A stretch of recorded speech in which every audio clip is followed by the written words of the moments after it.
Hello guys, welcome to Medha Salwani YouTube channel. So guys, आज के lecture में हम लोग बात करने वाले हैं उत्तराखंड के इतिहास से। और जो टॉपिक है अजयपाल है, पवार वंश के 37वें शासक हैं। तो पवार वंश के टॉपिक को आज हम कवर कर रहे हैं। और ये जो टॉपिक है, ये जो नोटबुक हमारी टीम के द्वारा तैयार किया गया है, इसी पे जो है हमने लिया हुआ है इसी से। और कैसे हमने इसे एलाबोरेट किया है वो भी आपको पता चलेगा इस नोटबुक के माध्यम से, क्योंकि नोटबुक में जो है हम जब एस्पिरेंट इसे परचेज़ करते हैं तो इसके साथ हम वीडियो लेक्चर प्रोवाइड करवाते हैं और ऑनलाइन एस्पिरेंट को भी प्रोवाइड करवाते हैं। साथ में ये नोटबुक जो है ऑफलाइन एस्पिरेंट को भी हम प्रोवाइड करवाते हैं जो यहाँ पर ऑफलाइन बैच में पढ़ते हैं। ठीक है ना। तो गाइस, बात करेंगे पवार वंश की। हालांकि अभी हम ये जो स्टडी मटेरियल नोट्स है इसे भी थोड़ा सा बताएंगे, डिस्कस करेंगे, एलाबोरेट करेंगे जब लेक्चर ख़त्म हो जाएगा। ठीक है ना। तो बात करते हैं गाइस पवार वंश की। तो पवार वंश के पहले शासक होते हैं कनकपाल, ठीक है। दूसरे शासक होते हैं श्यामपाल, तीसरे होते हैं पद्मूपाल। और इसी सीरीज़ में आगे जब हम बढ़ते जाएंगे तो 24वें शासक होते हैं स्वर्णपाल, ठीक है, जिन्हें सोनपाल भी बोलता है, भीलम घाटी के शासक थे। ऐसे 25वें शासक अनंतपाल, 34वें शासक जगतपाल और 37वें शासक होते हैं अजयपाल। आज हम अजयपाल को ही जो है कवर करने वाले हैं। अजयपाल एक इम्पोर्टेंट टॉपिक है पवार वंश से, क्योंकि यहाँ पर से अक्सर एग्जामों में क्वेश्चन पूछा जाता है। ठीक है ना। इसके अलावा गाइस यहाँ पर एक चीज़ और हमें यहाँ पर देखना है थोड़ा सा। जैसे हमने चंद वंश में बाज बहादुर चंद और गरुड़ ज्ञानचंद को कवर किया था, वो काफ़ी लंबे टॉपिक थे, तो आज का टॉपिक भी लंबा होगा। अगर आप यूके ट्रिपल एस या यूके पीएससी के एस्पिरेंट हैं तो इस टॉपिक को देखना ना भूलें और पूरे को पूरा देखें। ठीक है ना। चलिए बात करते हैं अजयपाल की। तो अजयपाल का जो टाइम पीरियड है 1490 से लेके है, ठीक है ना, और 1519 में जब इनकी मृत्यु होगी वहाँ तक हम पूरा कवर करेंगे। अजयपाल जो है 37वें नंबर के शासक है और पवार वंश का इन्हें वास्तविक संस्थापक बोला जाता है, ये बात याद रखना। ठीक है ना। और समकालीन की बात करें तो सिकंदर लोदी के समकालीन हैं, तो आप एनालाइज कर सकते हैं सिकंदर लोदी के समकालीन हैं। उस समय भारत में जो शासन चल रहा है सिकंदर लोदी का शासन चल रहा है। और इसी को गढ़वाल शब्द का जन्मदाता भी बताया गया है। हालांकि शिव प्रसाद डबराल इतिहासकार हैं, उन्होंने मौला राम को जो है गढ़वाल शब्द का जन्मदाता बताया है, लेकिन अजयपाल जो है गढ़वाल शब्द के जन्मदाता हैं। ये 52 गढ़ों को भी विजिट करते हैं 1515 ईस्वी में, वो पूरी कहानी आगे हम कवर करेंगे। इसके अलावा गाइस इन्हें पवार वंश का सबसे प्रतापी शासक भी बताया गया है। क्या बताया गया है? पवार वंश का सबसे प्रतापी शासक। तो कौन है पवार वंश का सबसे प्रतापी शासक? तो ये गाइज ये हैं आपके पवार वंश के सबसे प्रतापी शासक अजयपाल हैं। इसके अलावा गाइज इनके उपनामों को लेके भी हम थोड़ा सा डिस्कस कर लेते हैं। उपनामों में अगर बात करें तो इन्हें जो है गाइज गढ़वाल का अशोक बोला है एटकिंसन ने। एटकिंसन जो है इतिहासकार हैं, ठीक है ना। एटकिंसन ने इन्हें गढ़वाल का अशोक बोला है। ये क्यों बोला है आगे मैं आपको बताऊंगा। जिस प्रकार से अशोक उधर कलिंग के युद्ध में 261 BC में जो लड़ा गया था, नंदराज कलिंग के राजा थे, तो उस युद्ध में 1 लाख लोगों को ये मार देते हैं और 1.5 लाख से अधिक लोगों को बंदी बना लेते हैं और घायल हो जाते हैं। तो उसके बाद इनका हृदय परिवर्तित हो जाता है और ये बाद में जो है उपगुप्त से मिलते हैं, क्योंकि ये घटना इतनी भयंकर थी कि 1 लाख लोगों को मार दिया, 1.5 लाख से अधिक घायल और उनको कैद कर लिया। तो ये विचलित हो जाते हैं अशोक। तो बाद में जो है ये उपगुप्त बौद्ध भिक्षु हैं, उनसे मुलाकात करते हैं। मुलाकात करने के बाद ये बौद्ध धर्म को अपना लेते हैं, अर्थात धम्म की नीति को अपनाते हैं और युद्ध की नीति को छोड़ देते हैं। तो कुछ उसी प्रकार की घटना ये आपके अजयपाल के साथ भी घटित होती है, इसलिए इसे गढ़वाल का अशोक बोला गया है। आदिनाथ भी बोला गया है और युधिष्ठिर, भीम, कुबेर और इंद्र भी इनके ऊपर नाम है। ठीक है ना। तो ये अजयपाल की बातें हम कर रहे हैं। आगे बात करते हैं मापन प्रणाली को लेके। अजयपाल की जो मापन प्रणाली है ना, इनके पहले पाथा चलता था। जो ये पाथा है लगभग 2 kg के बराबर ये होता था। ठीक है ना। और इनके समय में जो है ना बड़ा घपला होने लगा है मापन में, सब ने अपने अपने हिसाब से पाथा बना दिया। ठीक है ना। तो आगे अजयपाल ने देखा कि ये सब चीज़ें गड़बड़ कर रही हैं, राजस्व को नुकसान हो रहा है, तो इसके रिप्लेसमेंट में धर्म पाथा ये ले आए। ये धर्म पाथा या धूली पाथा भी इसे बोलते हैं। एग्जाम में यहाँ से क्वेश्चन आ चुका है पहले। तो ये धूली पाथा आप याद रखिएगा, ठीक है ना। और एक क्राइटेरिया, एक लिमिट फिक्स कर दी कि इतने का ये धूलिपाथा होगा, इससे दूसरा कोई किसी को बनाना या मतलब कम या ज़्यादा कोई नहीं बना सकता, सिर्फ एक लिमिट सेट कर दी। इससे जो है ना जो राजस्व में कमी आ रही थी या जो बीच में बोल सकते हैं गड़बड़ हो रहा था, वो सब क्या हो गया, बंद हो गया, ठीक है ना। अच्छा, तो ये धूलिपाथा वाली बात या धर्मपाथा वाली बात को भी याद रखिएगा। आगे बढ़ते हैं, राजधानी को लेके बात करते हैं। अब इसने जो राजधानी बनाई थी, देवलगढ़ को राजधानी बनाया था, और ये देवलगढ़ 46वें नंबर का गढ़ बोला जाता है। 1512 में इसने देवलगढ़ को राजधानी बनाया। अब अभी तो हम इसके साम्राज्य की बात कर नहीं रहे हैं, सीधे राजधानी पर चले गए। हमारा जो स्टडी मटेरियल नोट्स होता है, जो कलेक्शन होता है, बिल्कुल सटीक होता है, एक साथ हम लेके चलते हैं। अभी पूरा राजधानी आपका यहाँ पर क्लियर होगा, उसके बाद अजय पाल के पूरे 52 गढ़ों की कहानी हम पढ़ेंगे, ठीक है। तो इसीलिए आप सीधे जैसे आपको बताया जा रहा है उसी बेस पर आप इसे कवर कर सकते हैं। तो ये 1512 में देवलगढ़ को राजधानी बनाया, ठीक है ना। और ये देवलगढ़ जो है श्रीनगर के समीप एक छोटा सा पहाड़ी इलाका था, तो वहाँ पर इसने राजधानी बनाया।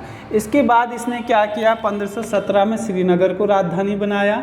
और बताया जाता है जो श्रीनगर में इसका महल था, 1803 में भूकंप में ये क्षतिग्रस्त हो गया था, लेकिन 1894 में जब बाढ़ आई तो ये पूरी तरीके से बह गया, यानी कि अच्छे से पूरी तरीके से ध्वस्त हो गया, ठीक है। तो ये था अजयपाल की राजधानी को लेके जो है पॉइंट, जो कि आपके एग्ज़ाम में काफ़ी इम्पोर्टेंट है। कब राजधानी परिवर्तित की, कब महल बना, कब भूकंप से क्षतिग्रस्त हुआ, कब वहाँ पर बाढ़ आई, ये सारा पॉइंट यहाँ पर आपका कवर हो गया है।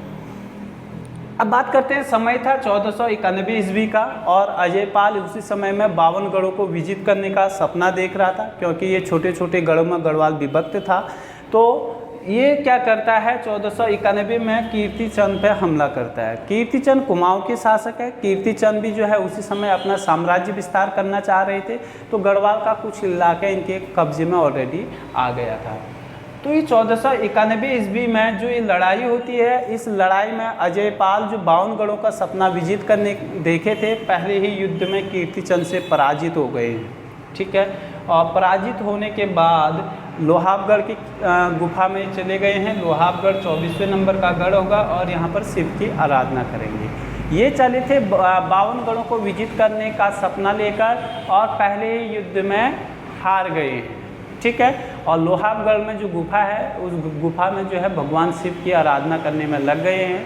और बताया जाता है, इतिहास में बताया जाता है कि शिव बाद में इनसे प्रसन्न होते हैं और प्रकट होते हैं। तो ये अपनी आहुति उन्हें बताते हैं, जो भी इनकी मनोकामना थी, और शिव भगवान से बातें करते हैं। और शिव भगवान ने एक विशाल रूप धारण किया, बताया जाता है, अपनी भुजाओं में इन्हें बैठाया और दिखाया कि जितना भी एरिया, विशाल रूप धारण किया, बताया जाता है जो भी एरिया आपको दिख रहा है ये सब आपका है करके कुछ इस तरीके का वरदान दिया, ऐसा बताया जाता है। तो 1491 में तो पराजित होकर शिव से आराधना ये कर चुके थे। तो बात करते हैं 1492 ईस्वी की। हम 1492 में फिर कीर्तिचंद पे ये हमला करेंगे, और इस युद्ध में कीर्तिचंद हो गए हैं पराजित, और अजयपाल ने इस तरीके से ये युद्ध जीत लिया है, अपना पहला युद्ध भी जीत लिया है। युद्ध खत्म हो गया, हार गया कीर्तिचंद। तो यहाँ पर एक देवघात की संधि होगी। देवघात की संधि के तहत कीर्तिचंद ने जो गढ़वाल का सीमा जो कुछ अपने पास रखा हुआ था, जीता था, अपने साम्राज्य में मिलाया था, उसे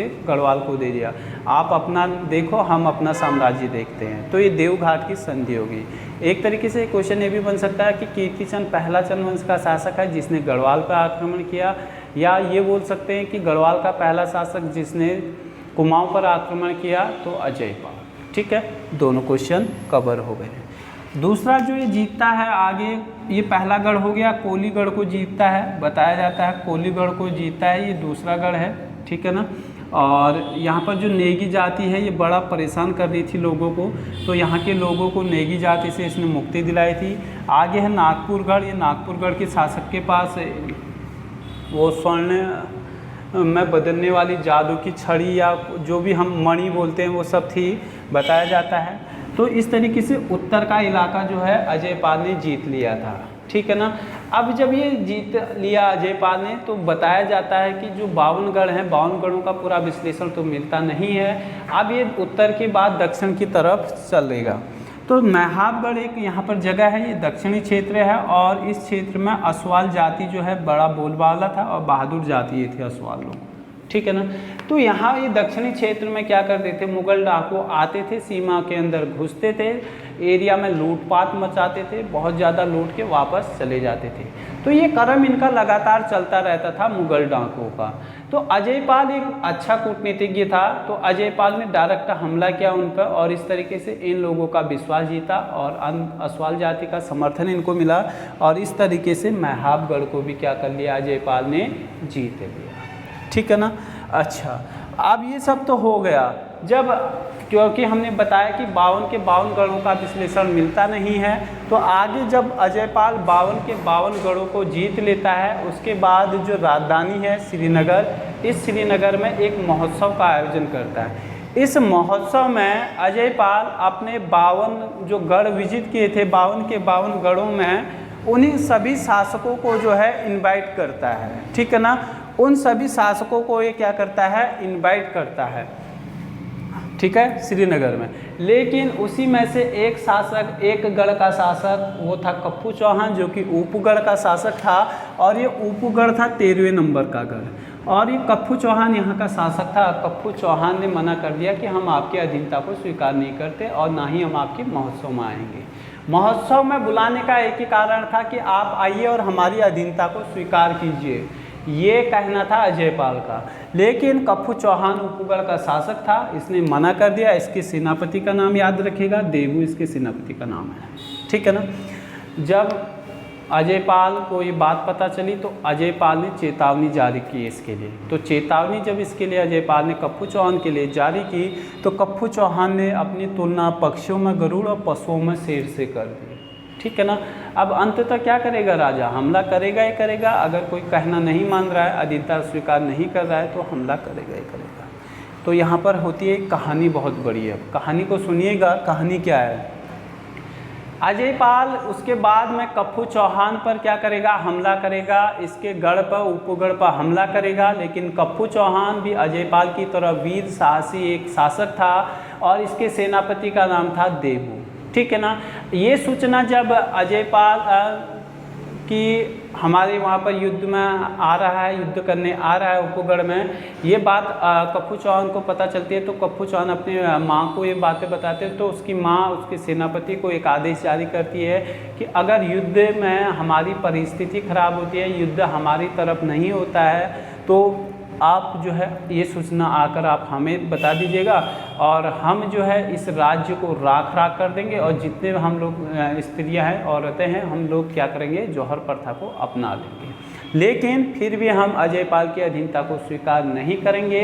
ये बात कप्पू चौहान की माँ ने अपने सेनापति देव को बता दी थी, ठीक है ना। तो यहाँ पर जैसे युद्ध होता है तो अजयपाल की सेना ने शुरुआत में कप्पू चौहान को चारों ओर से घेर दिया था। अब जैसे देवू ने देखा कि अजयपाल की सेना ने कप्पू चौहान को चारों ओर से घेर लिया है, तो अब कप्पू चौहान का बच पाना मुश्किल है। सीधे वो खबर लेके राज्य में कप्पू चौहान की माँ के पास चले जाते हैं। तो कप्पू चौहान की माँ ने क्या किया, पूरे राज्य को आग कर दिया, राख कर दिया और सारी जो स्त्रियां थी सब जौहर प्रथा को सबने अपना लिया, ठीक है ना। जौहर प्रथा भी एक तरीके का सती प्रथा ही है, बट वो नाम थोड़ा सा अलग है और थोड़ा सा वहाँ पर टर्म एंड कंडीशन अलग होती है, ठीक है। लेकिन यहाँ पर जो देवू सेनापति था कप्पू चौहान का, उससे मिसअंडरस्टैंडिंग हो गई है। यहाँ युद्ध में अजयपाल की सेना पराजित होती है और कप्पू चौहान जीत जाता है। अब जब कप्पू चौहान जीतने के बाद अपने राज्य में जाता है तो वो देखता है कि उसका राज्य राख हो गया है, इससे वो दिल से टूट जाता है, ठीक है ना। और इसके बाद में जब अजयपाल क्या करता है, अकेला होता है तो उसे कैद कर लेता है और कैद करने के बाद में उसे अधीनता स्वीकार करने को बोलता है कि अब तो आप अधीनता स्वीकार कर लो। कप्पू चौहान फिर भी मना कर देता है कि हम अधीनता स्वीकार नहीं करेंगे। अंत में उसे कैद करवा देता है अजयपाल। कप्पू चौहान को कैद करवाने के बाद आदेश देता है कि इसकी जो गर्दन है या सर है उसको ऐसे कलम किया जाए, ऐसे काटा जाए कि ये हमारे पैरों पर गिरे और ये अधीनता को स्वीकार किया करे।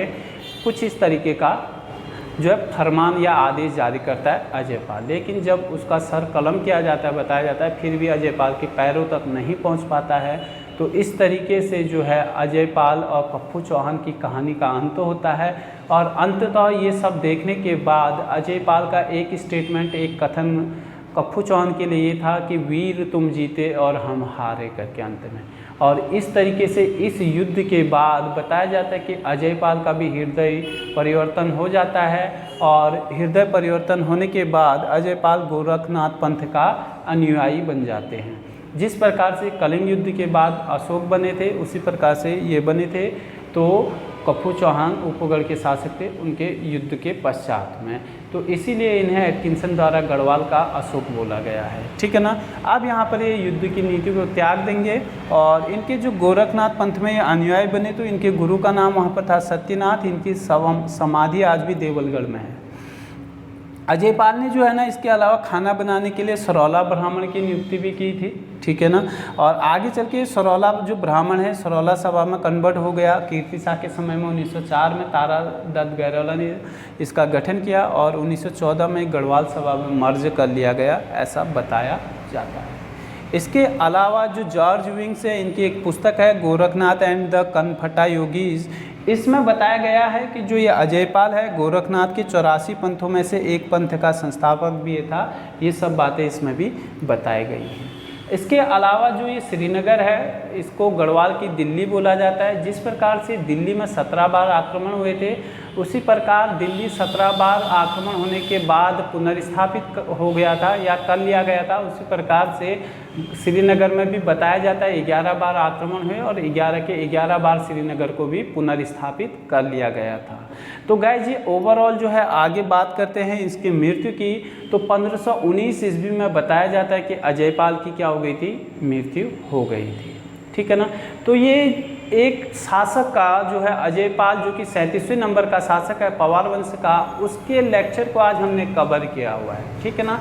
ये लेक्चर आपको गाइस यहाँ पर भी मिल जाएगा। ये उत्तराखंड का इतिहास का नोटबुक है। जब आप इसमें लेक्चर नंबर 17 में जाएंगे पवार वंश में, तो आपको यहाँ पर अजयपाल संबंधित पूरा आपको मिल जाएगा, ठीक है ना। इस नोटबुक की एक और विशेषता है कि इसके साथ जब आप इसे परचेज करते हैं तो इसके साथ हम आपको वीडियो लेक्चर देते हैं और वीडियो लेक्चर में आप अपनी चीज़ों को जो है क्लियर कर सकते हैं। इसके अलावा गाइज जैसे कि ये पीछे प्रैक्टिस सेट दिया गया है इसके, ठीक है ना, नोटबुक के पीछे।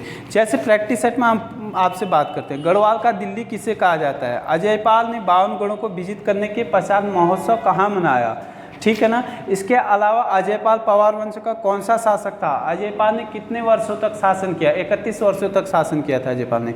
गढ़वाल शब्द का जन्मदाता, मापन प्रणाली की जगह धर्मपाथा धूलिपाथा को किसने चलाया, सारा आपको इस प्रैक्टिस सेट में मिलेगा। तो इन नोटबुकों की बहुत ज़्यादा इंपॉर्टेंसी है। अगर आप यूके SSS यूके PSC के एस्पिरेंट हैं तो हमारा जो स्टडी मटेरियल नोट्स जो अभी हम आपको दिखाने जा रहे हैं, ये सारा स्टडी मटेरियल नोट्स आपके लिए डिज़ाइन किया गया है हमारी टीम द्वारा।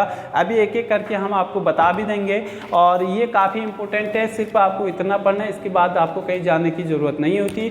अराउंड 400 पेजेस का ये नोटबुक आपको उत्तराखंड का इतिहास का होता है, जो कि फुल्ली ट्रिक बेस भी होता है, ठीक है ना। क्योंकि हमने उत्तराखंड का जो इतिहास है इसको एक सेपरेट नोटबुक में प्रोवाइड करवाया है, साथ में प्रैक्टिस सेट है। जितने भी उत्तराखंड के नोटबुक होंगे सबका प्रैक्टिस सेट आपको मिल जाता है। इसके अलावा जो उत्तराखंड है इसको 4 पार्ट में हमने बांटा हुआ है। 4 नोटबुक केवल उत्तराखंड के मिलेंगे, एक हिंदी का मिलेगा इसके साथ में, क्योंकि 60% ये कवर करता है और पूरा ट्रिक बेस होगा।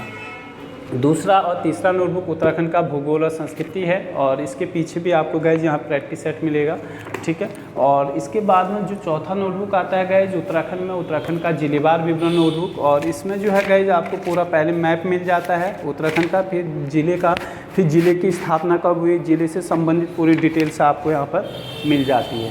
तो इस तरीके से ये 4 नोटबुक जो है उत्तराखंड के आपको मिलते हैं। इसको आप इंस्टीट्यूट विजिट करके भी ले सकते हैं इन नोटबुकों को, या आप अपने एड्रेस पे भी मंगवा सकते हैं। साथ ही आप ऑनलाइन क्लासेस से भी जुड़ सकते हैं अगर आप ऑफलाइन क्लासेस से भी जुड़ते हैं तो ऑफलाइन क्लासेस में भी यही मैटर जो है आपको प्रोवाइड करवाया जाता है। ऑफलाइन क्लासेस में आपको बता दें कि डेली उत्तराखंड और हिंदी की क्लासेस 1 घंटे की हमारे वहाँ पर होती हैं और 1 घंटा जीएस का होता है, तो आप इनसे भी जुड़ सकते हैं। और ये study material notes based classes होती हैं और कभी भी आप आके जुड़ सकते हैं। इसमें कोई ऐसा नहीं कि हम नया बैच स्टार्ट कर रहे हैं, आप इसमें बैठ सकते हैं। क्योंकि यहाँ से अगर हम सपोज डेट देखिए, यहाँ से स्टार्ट कर रहे हैं, सर्कल है और हमने स्टार्ट किया यहाँ से, तो ये घूम के आएगा, फिर ऐसे ही पूरा हो जाएगा, फिर आप दोबारा से इसे ऐसे चैन चलेगी, फिर यहाँ से ऐसे पूरा होता है। ये ऑफलाइन क्लासेस की विशेषताएं जो कि डेली उत्तराखंड और हिंदी बेसिस पे चलती हैं। अगला नोटबुक है हिंदी का, और ये जो हिंदी होगी ये फुल्ली ट्रिक बेस्ड हिंदी होती है, ठीक है ना।